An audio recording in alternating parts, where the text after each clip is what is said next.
السلام علیکم اسپریڈ اسلام کے ناظرین۔ دوستوں، اس ویڈیو میں ہم آپ کو 200 سال پرانی گھڑی کا ایک سبق آموز واقعہ بتائیں گے۔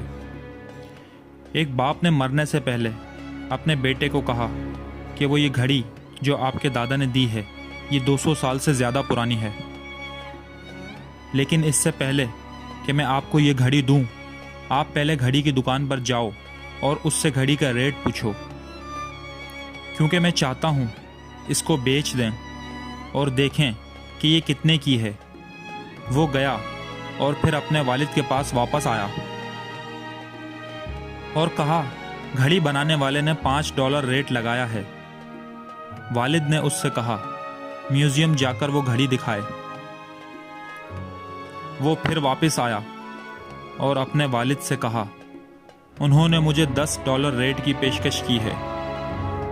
والد نے کہا میں آپ کو یہی بتانا چاہتا تھا کہ صحیح جگہ آپ کی قدر اور اہمیت ہوتی ہے۔ اپنے آپ کو غلط لوگوں کے ہاتھوں میں نہ دیں جن کو آپ کی قدر و قیمت کا پتہ ہی نہ ہو۔ بعد میں غصہ کرنے سے بہتر ہے آپ پہلے ہی سوچ بچار کر کے صحیح لوگوں کے ساتھ کام کریں، کیونکہ جن کو آپ کی اہمیت کا پتہ نہ ہو ایسی جگہ پر نہیں رہنا چاہیے جس کے مطابق آپ نہیں ہیں۔ آپ اپنی قدر جانیں۔